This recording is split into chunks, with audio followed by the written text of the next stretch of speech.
Hey, good morning. It is Friday. It is November 11th, 2022. So 11/11/22.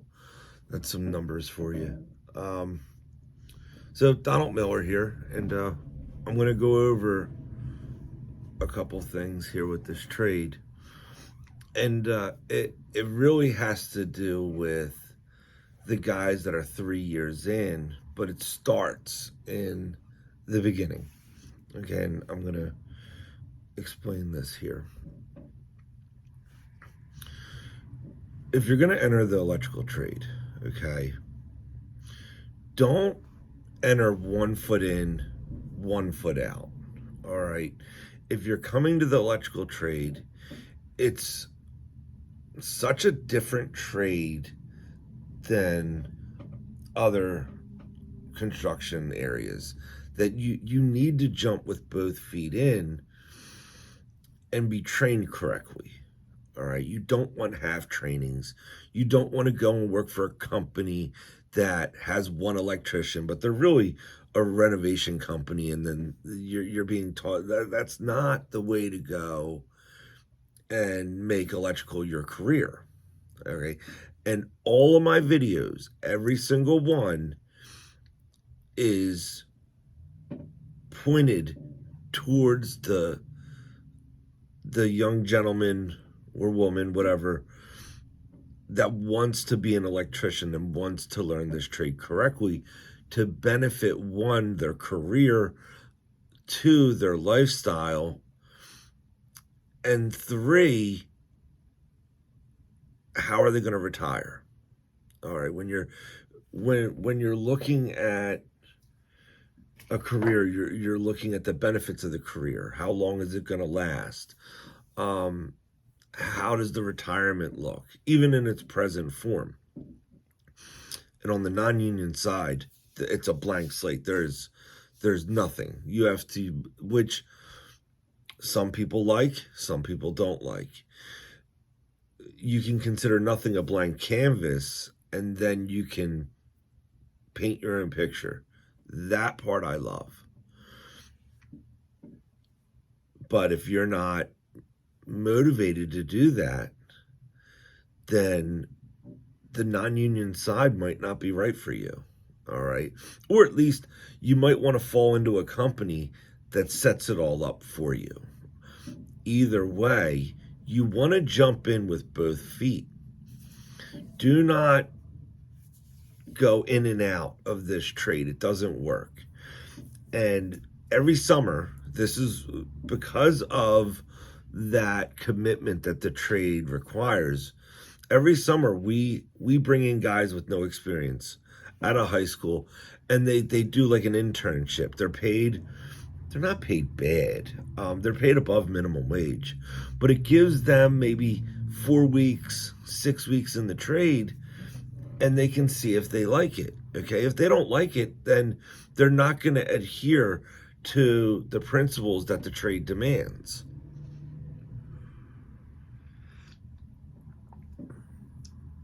And then from there, especially if they have both feet in, you can start them from the basement level and work your way up. When we bring guys in that have multiple different experiences, some carpentry, some this, some that, it's almost like you hire a person and their training is like Swiss cheese. They have gaps of lack of training because they never stayed in one field with 2 feet and were properly trained. So you're kind of having to weed through that Swiss cheese. And then if the person does want to stay doing electric, then they have to fill those holes in. And this happens a good amount. It does happen a good amount. There's guys like we had a mechanic. Well, at bare minimum entry level mechanic, I would actually state that he's more of an apprentice. Maybe if I had to put a number on it, I would say like a second year apprentice, maybe early third year. So, and this is where his lack of training was clearly shown and evident. All right. So his phone out of nowhere shuts off, middle of the week. Now, if you're a helper, entry-level helper, your phone shutting off, as long as you go to the office the next morning and just notify them, they'll usually just say, hey, be here every morning. It'll be all right. But when you're getting into the seasoned apprentice area, that phone is a requirement. And any good master mechanic will tell their apprentices, if you're going to be in this trade, your phone should never, ever shut off. Never let your phone go off. And that was expressed to me very early on. The moment I became a subcontractor or a 1099 or a sub, all right, the first thing I was taught, never let your phone go off. You can pay any other bill, always pay your cell phone bill first. Let me put it that way. Pay your cell phone bill first. It doesn't matter with your mortgage. It doesn't matter with your rent when it compares to the cell phone bill. Your mortgage, you're allowed to be a little bit late. Your rent, by law, can be, I think, up to like 10 days late. All right. If your phone goes down and you lose that number, you lose all your contacts. You lose all your communication in the electrical field. The worst thing you can have is your phone go off. All right. So, and again, so we try to express this. This is a lack of training on his part, that he didn't know about this. And he had a big problem with it. I just reiterate what I was trained with, okay? So for the person to be upset with me personally because I called him out on it, that's not my problem, okay? If he doesn't want to learn his lesson this time, because one time you have your phone shut off, you might not get the number back when you try to get it turned back on. It depends on the carrier, all right? So never let your phone go off. That is a fundamental, that's just part of this trade. But again, there's a reason he wasn't taught that. It's because he didn't start in this trade. He jumped around, and he was in the cooking industry, and then he floated around. So even though he has a little bit of electrical knowledge to him, it's not properly trained electrical knowledge. So now, and if he wants to stay in this trade, he will need someone above him that is highly educated in the trade to weed out all these imperfections in them. And talking about this case specifically, this guy's ego is way too big for that to happen. So that's going to hinder him. And a lot of these guys that are 1 foot in, 1 foot out, you might have a little bit of a bruised ego going into this thing, because to become a competent mechanic that's going to make a good amount of money, or at least be valuable, okay, there's a lot of training that goes involved, and there's a lot of areas of your life that are going to have to change. And some of these guys refuse to change them, and that is where they're hindering their own path to success. What they think they're changing for the company, and it's like one of the biggest myths. You're not doing anything for the company. You're doing it for yourself. This trade is a very independent trade, okay? Meaning you should never have a groupthink mentality, okay? It's your career, it's your pathway. You have to focus on you, and work out all the bugs and issues for yourself more than anyone else. Okay, put your blinders on. Don't worry about other people's education. Worry about your own education. Worry about your own training. All right, and that's where like this ego gets involved, because people don't like being reprimanded. People don't like being corrected, and they don't like being wrong. And so when you're early in your 20s and it's done by someone in their 40s, it's a lot easier to understand, and it's a lot easier to go with the flow. But if you're in your late 30s and someone's in their 40s and the 40-year-old is trying to train you, oftentimes that ego and that macho man comes out like, who are you to tell me what to do?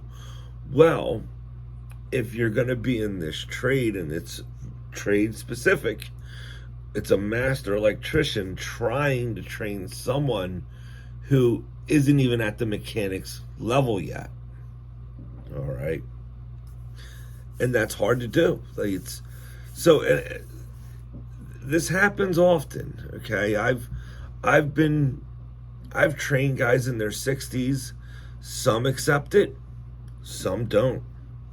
And the worst thing you can have on a job site is someone who becomes passive aggressive, meaning they will not state what they don't like in front of you, but they'll go back onto the job and down talk, okay, or just backstab or back chatter, okay.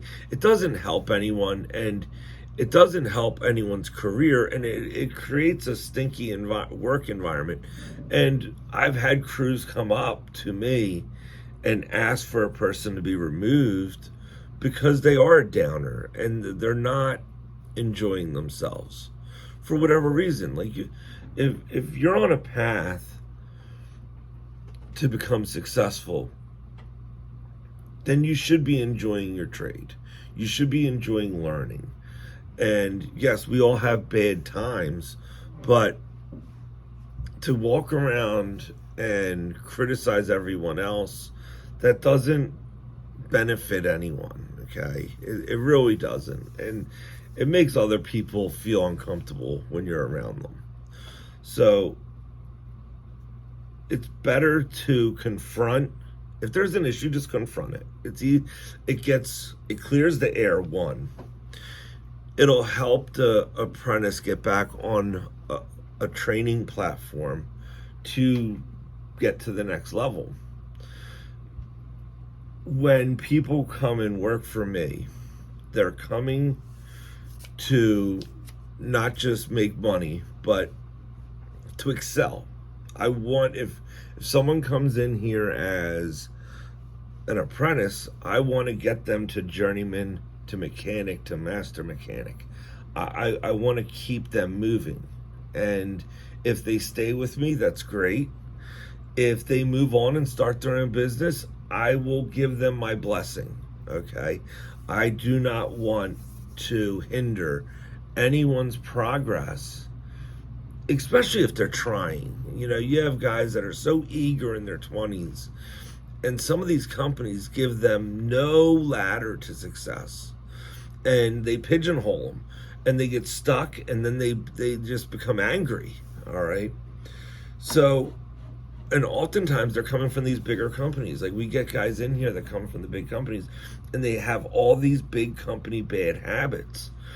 And it takes time for them to realize how enjoyable the trade can be when you don't work for such a big company. All right. So I know I went off a little bit in different directions here, but the number one advice I would say is, if you're going to jump into the trade, jump in with both feet, okay? There's going to be a lot of training that you're going to have to go through.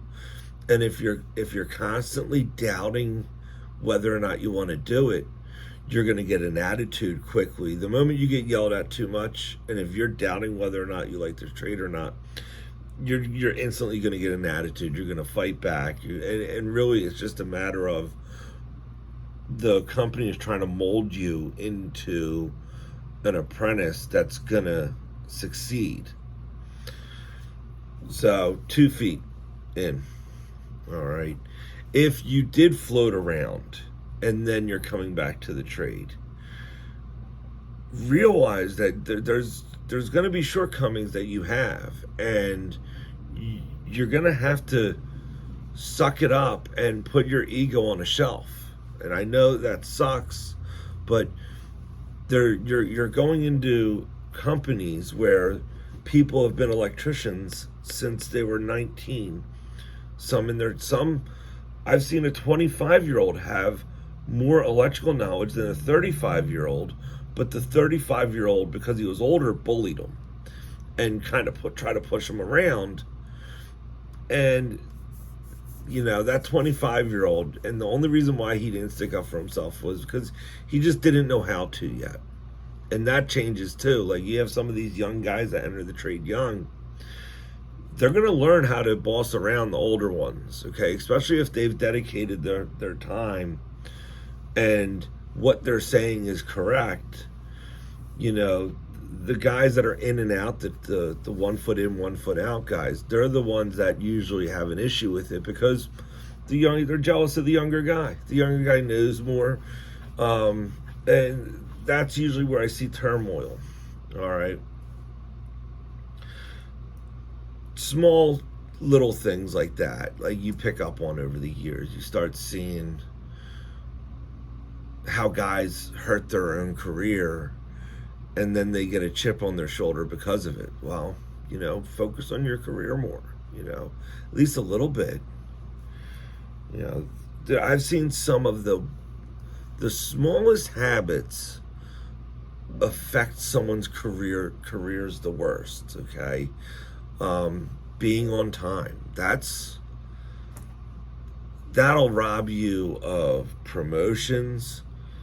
It'll just, if you're constantly late, no responsibility will be given to you. And a lot of people think responsibility is bad. No, if you're given more responsibility, that means you're given the potential to make more money, to get raises, become more valuable. So you want more responsibility. But if you're too busy crying that you're overworked, well, maybe it's not just overworked. Some of these guys, if you're on time or at least 10 minutes early, all right, you're going to have the chance at least to become more valuable. Whether you pick it or not, some people are like, no, I like where I'm at. I like the flow I'm at. I'm not ready for the next position. So you have time to wait. But at least that opportunity was given to you. All right. So I went long a little bit today. It's been a while since I made a video. God bless. Enjoy your Friday out there. And until next time, stay safe and enjoy yourself.